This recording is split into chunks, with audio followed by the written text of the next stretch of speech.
For almost a century, the 1st Battalion, the Welsh Guards, has played a prominent role in the military and ceremonial life of the nation. Ian Dale from Pontypridd was just 17 years old when he joined the Welsh Guards.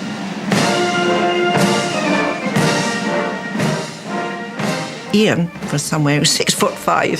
He was quite a big boy. I can remember watching him trooping the colour in 1981. He was actually on the escort that trooped the colour through the ranks. I felt as if my heart was going to burst out of my chest. I was so proud of him. Standing next to this man, poke him and then said, "That man over there, that's my son." Yeah, I was really proud of him, really proud. 10 months later, in April 1982, Ian was told that his unit would be joining the task force to the Falkland Islands. Recently married, his wife was expecting their first child. His attitude to us was, "Don't worry about it. All we're going to do is police the island. It's going to be another adventure." That's what he said. The army gives you adventures in your life. And he said, "This is just going to be another one for me, Mum. And I'm looking forward to it." He said, "I'm married, Debbie, and I'm going to be a dad, and I'm going to have a big adventure."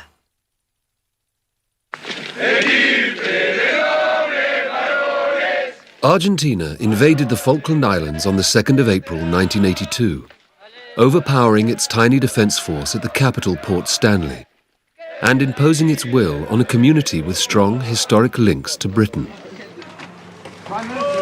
From the moment that Prime Minister Margaret Thatcher announced that she was sending a task force in response to the invasion, there was fierce competition within the armed forces to be involved in it.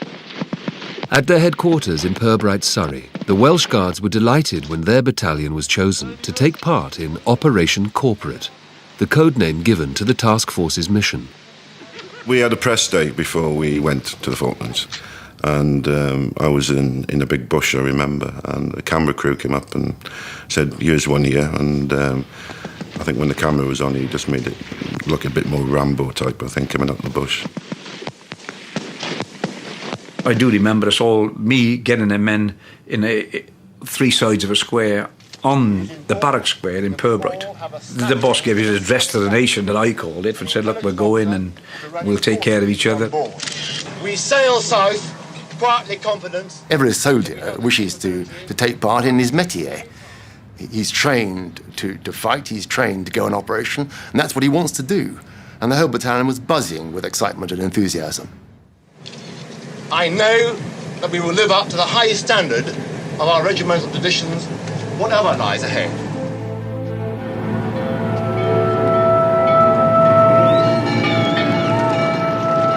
The task force left British shores amidst scenes of patriotic fervour.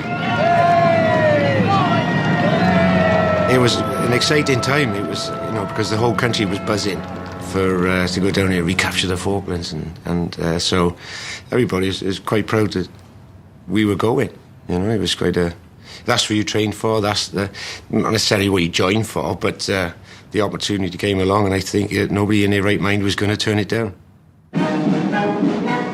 The Welsh Guards travelled on the QE2, which had been requisitioned as a troop carrier.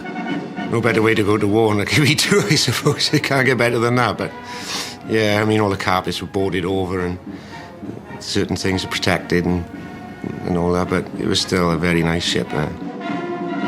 It's nice, we go down into the cabin, somebody that pays thousands of pounds to go on there, and there we are. And eating air food as well. Not army food, proper food. Ian Dale's family were among the crowds on the quayside at Southampton to wave him off. It was a happy day because the bands were playing and everybody was waving and cheering, but my husband and my son were not happy because they knew that things can happen in war. But for Debbie and I, it was not going to be a problem. He was going to go out, as he told us, to police the island, and that's what he said, and that's what we believed, thankfully, because at that time I didn't know that within a very short time I would lose him. The Falkland Islands are 8,000 miles from the UK, off the southernmost tip of South America. For the task force, it involved a 4-week journey into the unknown. I think initially we all looked at it as a bit of an adventure, and we all thought that probably it would not result in the war that it did result in. And we thought we'd sort of set sail, get halfway down it to Ascension Island, the whole thing would be resolved, and the governments would, between themselves, resolve it, and we'd turn back and come back. Pick a point, out to sea! The troops travelling south spent their time in intensive training. The prospect of war still seemed a long way off. Cock the weapon, it's not cocked, pull it right out. Recock it, come on, get it out, pull it hard. It wasn't cocked, was it, Slider? I don't think anybody has got a sense of what it's going to really be like. It's impossible. You can't recreate it even on a training exercise. In reality, you don't know what the enemy's going to do. They do what they want to do, and you have to react. Don't arm the weapon unless you're actually going to fire it. Okay, turn to your front, fire! I think it really hit to me that, hang on a minute, I'm actually going to go to war, was when they give you cards to say, what do you do if you're taken prisoner? You don't get many of them on guard duty at Buckingham Palace. So when we had these cards, then I thought, well, hang on a minute, it's getting a bit serious now. A vital component of the flotilla sent to the South Atlantic were the vessels of the Royal Fleet Auxiliary. Among them was Sir Galahad, whose job was to resupply the fighting ships with food and fuel, and to transport troops and equipment. Because the Galahad had been rushed into service with the task force, when it reached the British base at Ascension Island 2 weeks later, its cargo had to be reorganised. A lot of the stuff that we had was wanted by other ships, and the same with the troops. So it was all moved around in a horrendous operation which lasted 4 or 5 days. We eventually sailed from Ascension Island, I think it was on the 21st of April, bound south for the Falklands. Days later, the danger and unpredictability of the British mission was hammered home when HMS Sheffield was crippled by an Argentine missile, with the loss of 20 lives. On the 21st of May, while the Welsh Guards were still travelling south on the QE2, Sir Galahad was among the first wave of ships to take part in the British invasion of the Falklands, one of the biggest amphibious operations since the Second World War. The beachhead landing area was at San Carlos Water, and within hours of the ships arriving at the inlet, thousands of troops and tons of equipment and ammunition came ashore unopposed.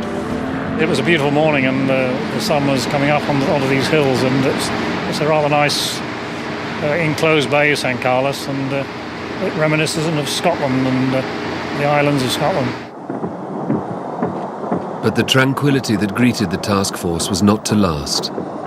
The ships soon came under heavy and sustained air attack, earning San Carlos the nickname Bomb Alley. It was during one of these attacks a few days later that the Galahad was hit by a 1,000-pound bomb, but luck was on her side, this time. I was actually standing on the bridge wing. I saw it leave the aircraft, and it bounced on the water and went through the ship's side, and fortunately failed to explode. That did actually quite a lot of damage down on the port side of the ship. It knocked out all the troops' accommodation. The Galahad was quickly patched up and put back to work resupplying ships and troops around the islands. The Welsh Guards finally arrived in San Carlos 2 weeks after the Galahad, on the 2nd of June, 1982.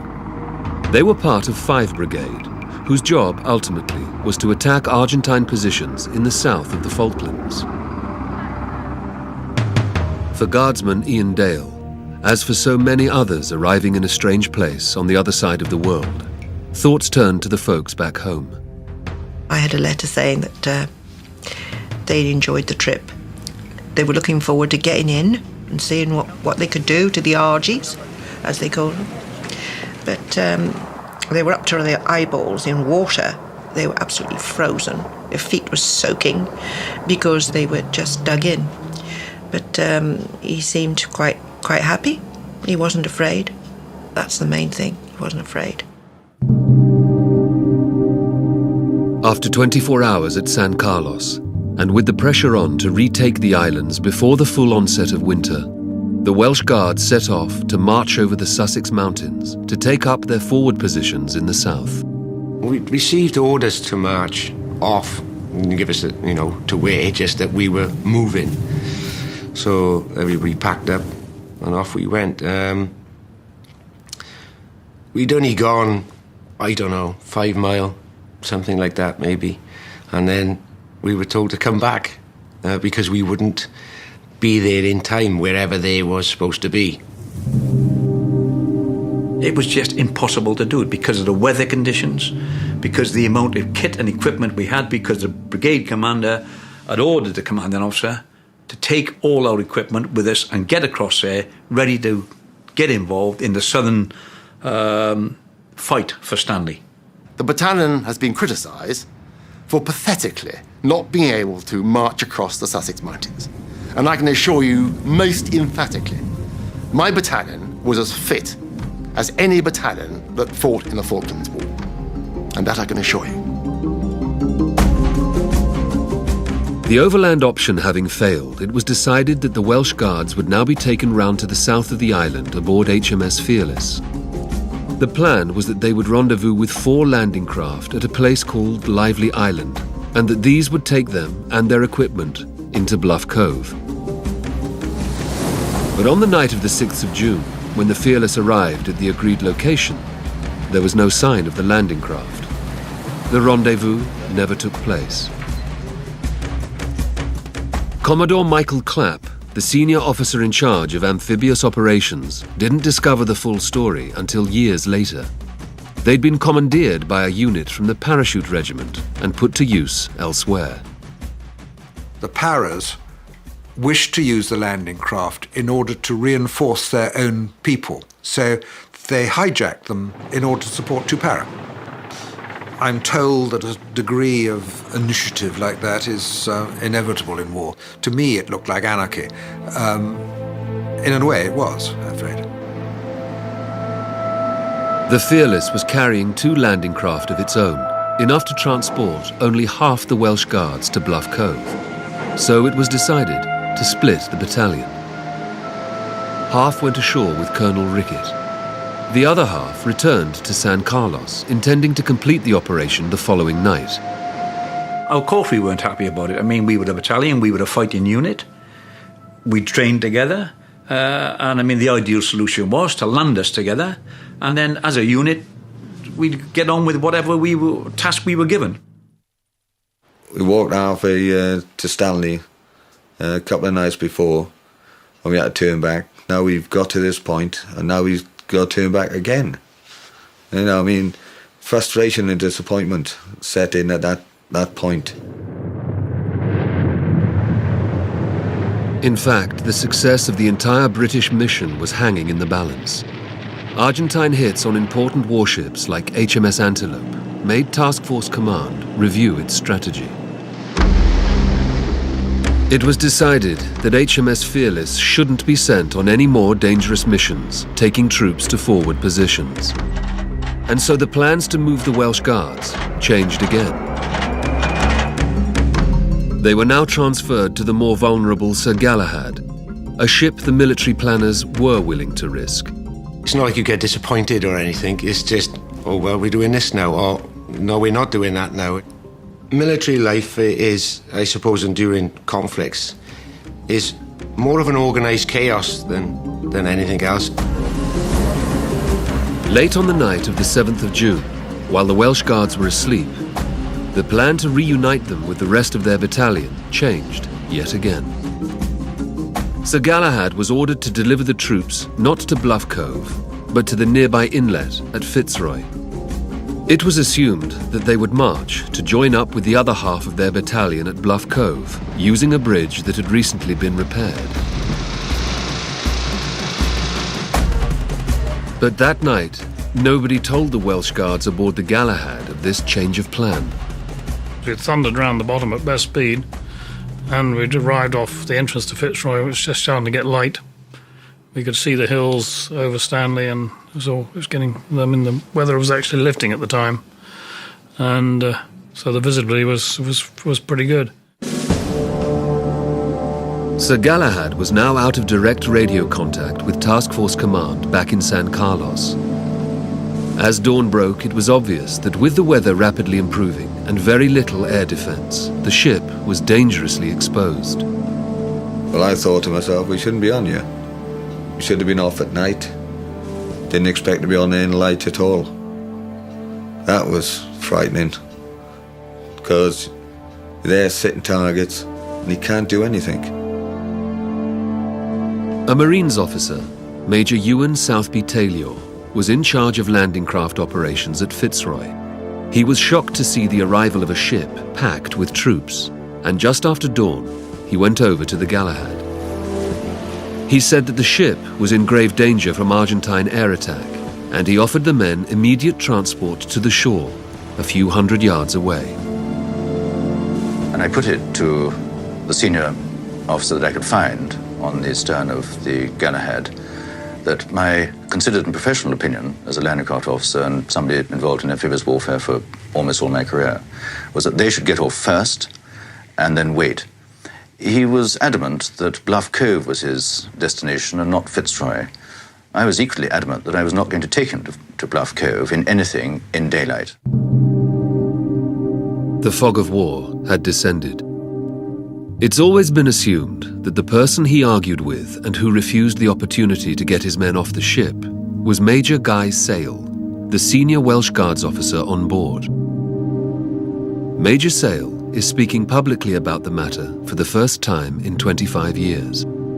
I did not speak to him. I know that Ewan Southby Taylor said what he said.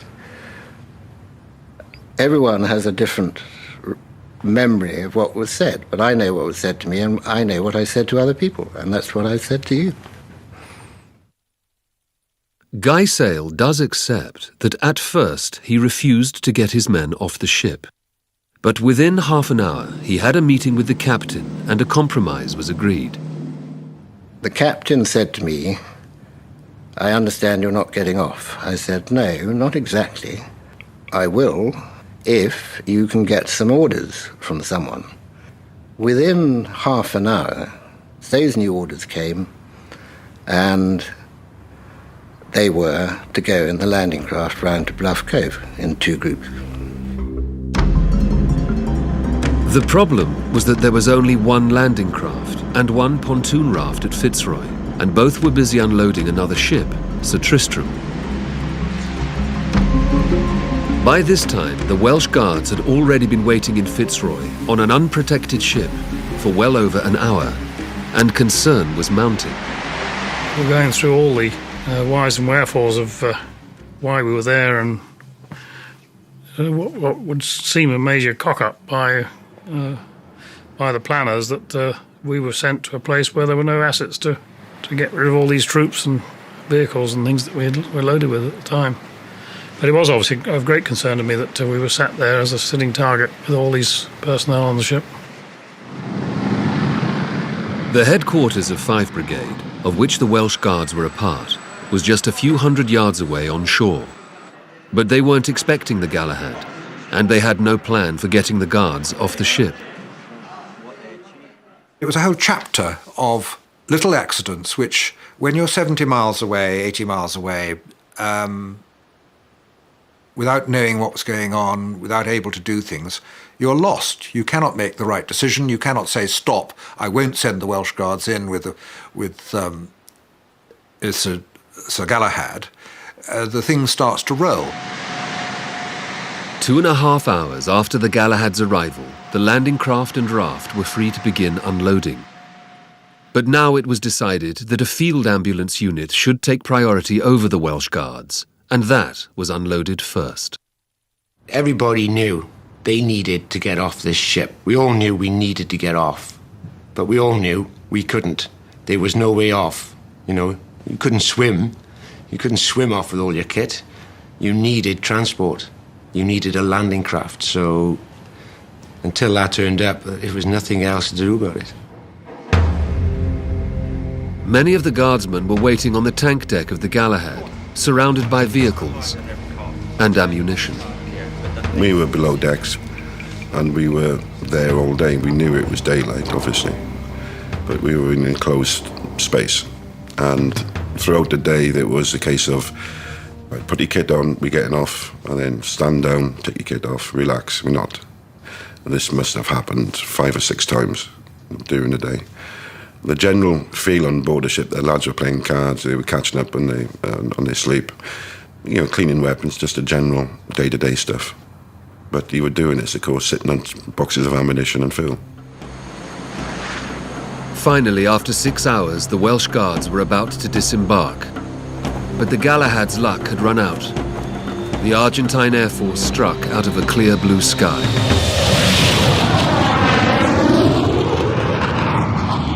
There was suddenly this roar, and I looked up and saw the bottom of 5 aeroplanes, or even 6.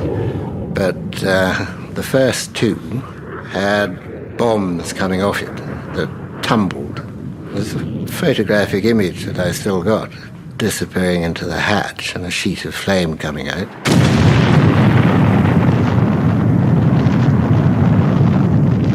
The world turned orange. You get lifted as if you're a rag doll. I probably had 40, 50 pound of kit on me.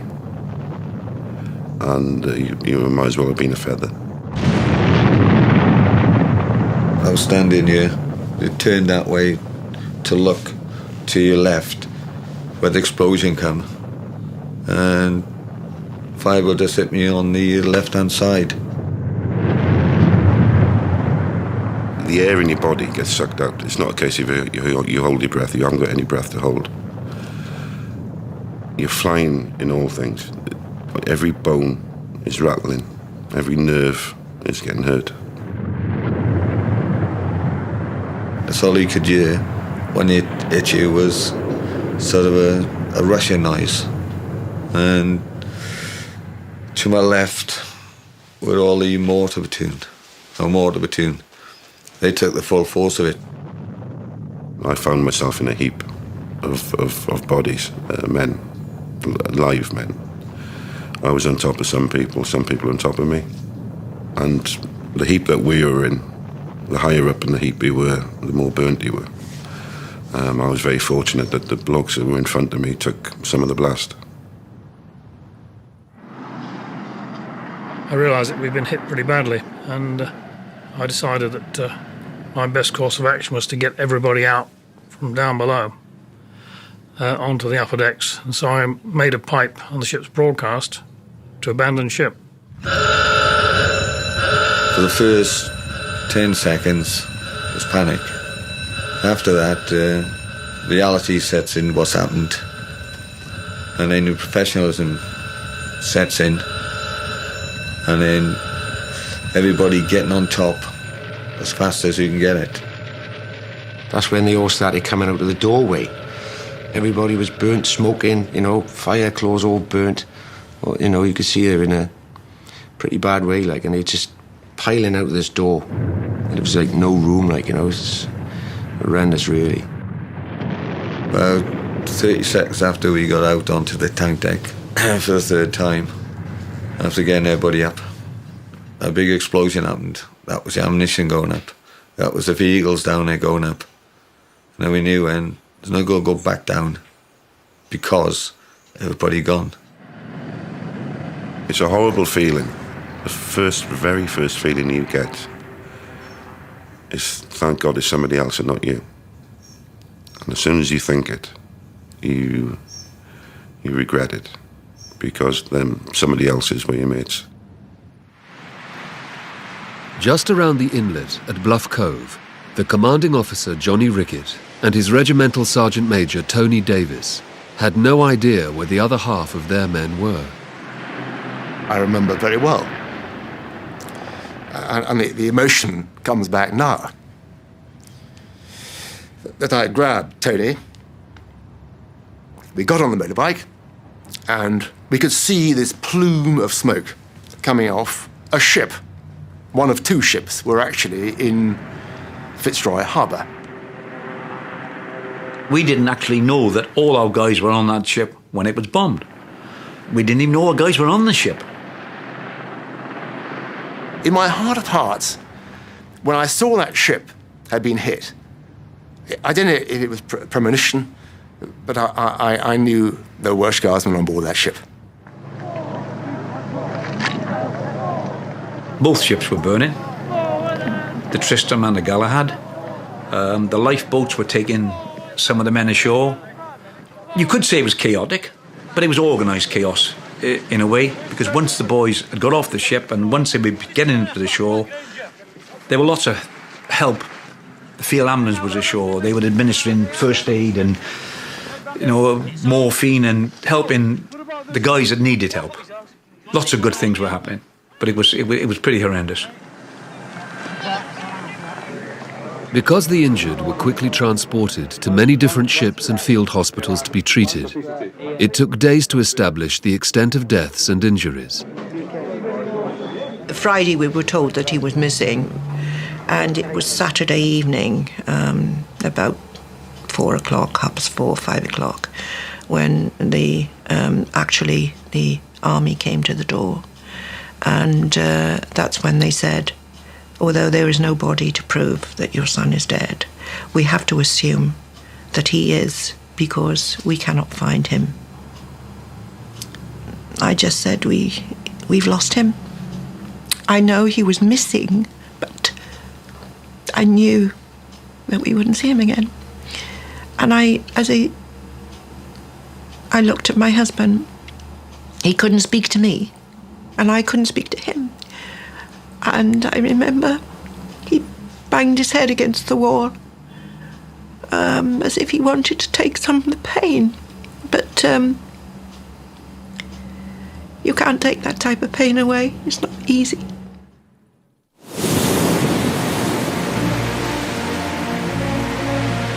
Six days after the bombing of Sir Galahad, on the 14th of June 1982, the Argentine forces surrendered. Lance Corporal Anthony Burke, Lance Sergeant James Carlyle, Guardsman Ian Dale. With the rest of the task force celebrating victory in the Falklands, the Welsh Guards returned to Fitzroy for a memorial service.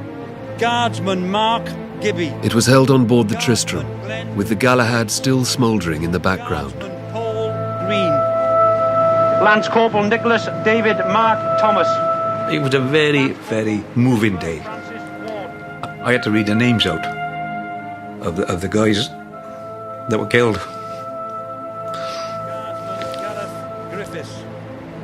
Guardsman Dennis Hughes. One name in particular, it was a boy that I joined up with, and I'd been speaking to him just before I left the tank deck, and they read his name out, and a moment of real sadness that. Guardsman Irwin Phillips. Guardsman Gareth Poole. I knew every single one of them. We were one very close family. Commanding and being in a battalion which is in war, and it was a horrible war, although it was short, is a very, very, very special thing. At the going down of the sun and in the morning, we will remember them. We will remember them. After the service, the Galahad was towed out to sea and sunk as a war grave. It seemed like the end of a tragic episode in an otherwise successful campaign.